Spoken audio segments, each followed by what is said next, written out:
Hi and welcome to the track by track video for my debut album by On a Lemon. My love, you're driving me insane. Someone please tell me Intro! what to do. Alright, so intro is the first song on my album, the opening for my album. And I wrote this song 8 years ago when I was 15. And I always knew it was gonna be the opening to my first album, but I forgot about it for a long time, and then I found it and I was like, oh shit, this is cute and it fits the album theme. So I'm gonna take it and put it on the album the exact same way that I wrote it. I didn't change anything except for I re-recorded it. And yeah, I put it on my album as a little homage to myself, to my 15-year-old self. And that's intro. It's 1 minute, pure a cappella. Alright, divine. Divine. So Divine is one of my personal favorites on the album. The song I wrote in, I think, March 2021, shortly after Petty dropped. The song is about divine love. It's about being hurt in the past, getting hurt in the past, and not being able to fully commit, or like being scared to commit because you're scared of being hurt again, or losing yourself, or like losing that sense of individuality. You don't have to choose between the relationship or you. You can keep yourself and have the relationship in addition to your individuality. So I am a firm believer of your relationship just adding on to who you are and not take away from your individuality. That's what Divine is about. It turned out so good that I wanted it to set the tone for the entire album. Divine, my baby. Turns out I've been talking to the devil. Roy G. Biv is an anthem. That's literally all that I have to say. But it is an anthem for many things, but mostly for LGBTQ plus community, for the LGBTQ plus community, for women's rights. If you just listen to the lyrics, you might be able to catch a couple things. And I built the entire album around this song. And I truly fell in love with the song, and I knew I wanted it to be perfect. So I started writing this in December 2020, and I started recording it in October 2021, but it was not, I could not finish the song up until like a month ago.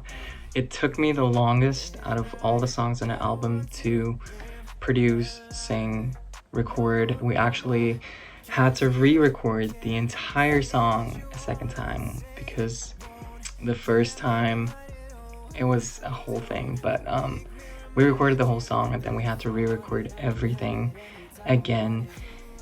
It's a very political song, but I wanted to design the song in a way that you can just listen to it and jam to it without having to think about it too much, but I also wanted it to have a clear message, a very strong message about what we go through, and not just we, but like I feel like every person on the planet can relate to this song in some way.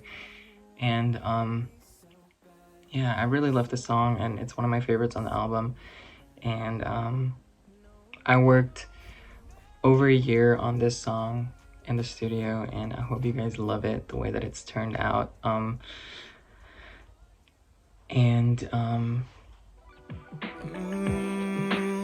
Like thanks this, for like this. Ooh, like this, like this. Like This is track number 4 on the album, and the song I wrote about knowing your own worth.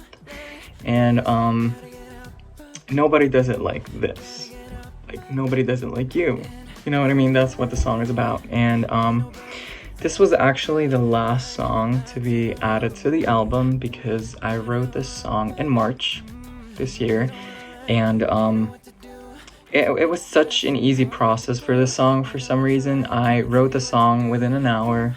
I recorded it, the entire thing, within 2 hours, which is literally insane compared to like the whole year of work for Roy G. Biv. And this song just feels very natural to me, and it's a very fun, like R&B, funk, rap inspired track, and it's also one of my favorites on the album. I said that about every track so far, but these 3 are my favorite tracks, and I really love this one, and it's such a good, light-hearted dance tune. And it's just a vibe. It's a complete vibe. You can just vibe to it. You can dance to it. You can do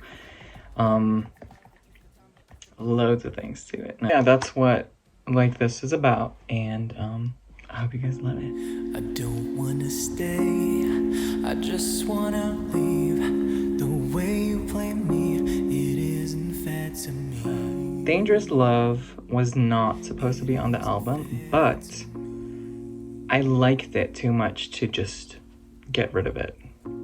Dangerous Love was a full song in the beginning, but I didn't like it as much as a full song, so I shortened it to a interlude and flipped it around, tossed it, added some shit, added my vocals and everything, and then I started loving it as an interlude, and I was like, this is perfect for a little break between the bops, as like chapter 1 of the album, chapter 2. Like, love is about a toxic love, not just a romantic relationship, but also like a friendship that is toxic, a family that is toxic. It's about like just a toxic relationship, toxic love,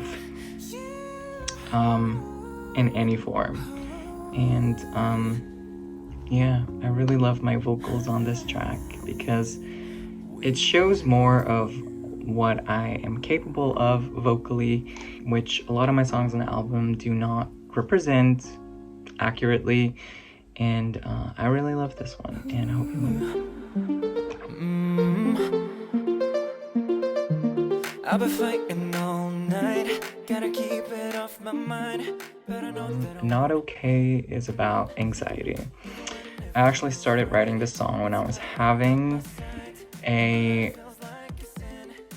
one of my worst anxiety attacks that I've had in like ages, and it was on New Year's 2021. I wanted the song to feel, when you just listen to it, feel very light and lighthearted and boppy and just easy to listen to. But if you listen to the lyrics, they're the complete opposite of what the beat and the singing sounds like. It's like doing these like daily tasks, doing these like things that are so easy to other people, like to us sometimes seem like the worst thing you have to do, like the biggest hurdle. Like it should represent this like going through your daily life, seeming like nothing's wrong, but on the inside you're dying. Like you're constantly in this state of anxiety and like, this takes so much more from me than it takes for someone else, and that's what the song's about. It's basically about anxiety. It has grown on me a lot. I wasn't the biggest fan of it in the beginning, but that's why I kept it on the album. It's because I worked on it to a point where I can confidently put it out and be like, maybe this helps someone, maybe this makes someone's day better, makes someone else feel better, and so I put it on the album, and I feel like it's a very good transition into the second half of the album, which is slightly darker, slightly more R&B, and slightly more traumatic. oh yeah. I know what you want from me, babe. You can get whatever from me, babe. Come on, just tell me. Package delivery. Tell me what I got to do. I can live for you. Oh.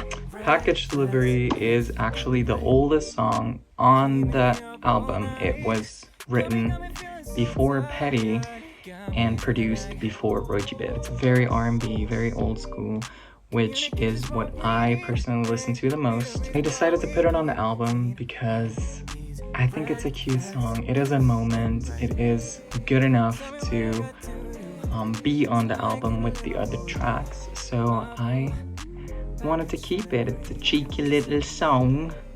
It's a cute little bop, and it's very fun to perform. So tell me what I got to do. I can live for you, my boo, babe. If you don't tell me I'm pretty, I can become so ugly. Tell me what you think I should see from Petty, my very first single that I put out May 2021, and it's a cute little song. It was also not supposed to be on the album, just like Package Delivery. I was gonna put those out separately, but I decided to put them on the album because Petty is a moment. Petty is, it has become something for me, for my image, that I really love, and the song is about demanding appreciation in a very playful and fun way, and the song was unfortunately not up to the standard of the other songs on the album, so I changed it up a little bit. I upgraded it a little bit, and I decided to put it on the album because that song has done a lot for me, and I really love it, and it's my baby. So there we go.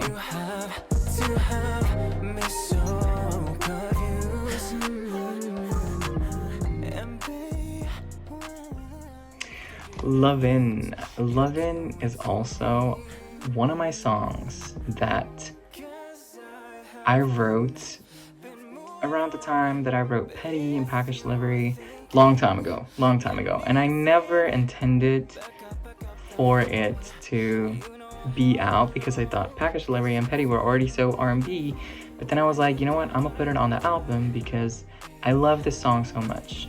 It's a very old school tune, and the placement of the vocals, of the runs, of the instrument compared to my voice is very, there's a lot of it is dissonant because I wanted that old school feel that has like this, that dissonance. It doesn't always have to be sung perfectly like the instrumental. No, sometimes it can be very opposite, and that's what makes it sound so great and addictive. And I wanted to really place my vocals differently than I usually do, and the song is about a booty call, like just having fun, but it's an old track, and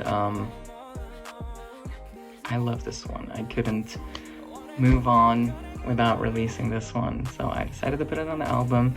And this is like the whole R&B section of the album that I wanted to have, is like, because that's like what's in my core the most, like R&B. I wanted this like Package Delivery, Petty, Lovin', little R&B bundle in the album. I wanted that song to just be pure old school R&B harmonies, so I made sure to make it very harmony heavy. I think Mariah Carey influenced that song a lot for me. Yeah. And that's Lovin'. When I was 7, you told me not to cry. You stopped me. Why Am I Paying For It is probably my most personal song to date, and I'm not a good trauma writer. I struggle a lot with sharing what I go through, especially in my music that's going to be consumed by people that come from sometimes from a very judgmental place. That's why it's tough for me to put these things in songs and put it out there for everyone to listen to.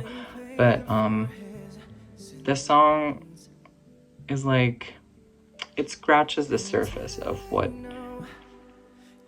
I've experienced in my life, and I wanted to put it in a song because I was going through a tough time, and I felt writing this song helped me a lot like it helped me process a lot, and it's a very traumatic song, if you know what I'm talking about, in the lyrics, but if you don't know it, it can just be a beautiful song to everyone that's listening to it, and that's what I wanted it to be. I just wanted it to be a nostalgic sounding, beautiful, simple. I wanted it to be very simple.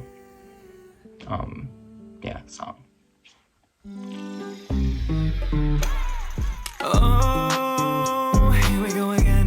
My name is in your mouth. Make sure you don't choke on. Bite on a Lemon, number 11, the title track for the album. It's my most experimental song on the album. It's also the song that, to me, represents the entire album the best. Like, pulled together from start to finish. It is, I know my worth. You can talk shit about me. It won't change anything about me or in my life. It won't affect me. So if you want to talk about me, you might as well just bite on a lemon, you sour ass bitch. You know, that's what the song is about. But I wanted this also to be the title track album because the idea behind Bite on a Lemon is that my name sits so sour in some people's mouths that they might as well just bite on a lemon instead of talking about me. That's the whole message behind the song. And the album is the lemon that I serve to people that want to talk about me or like negatively about me. And it's going to be very sour for them, but they might as well just bite on it or just listen to my album. It's going to be sour either way. But no, that's like what it is. It's about like, if you want to talk about me, might as well bite on a lemon. I played around with autotune a lot on this track. This was the track where I was like, it can sound different to everything else on the album because it's the final track and it's setting the tone for whatever's coming in the future from me. So yeah, that was my album, Bite on a Lemon. I hope you love it once it's out, and if you do, please give it a big thumbs up down here. Subscribe, hit the subscribe button, comment. Also go follow me on Spotify, Apple Music, and have fun listening to the album. Bye.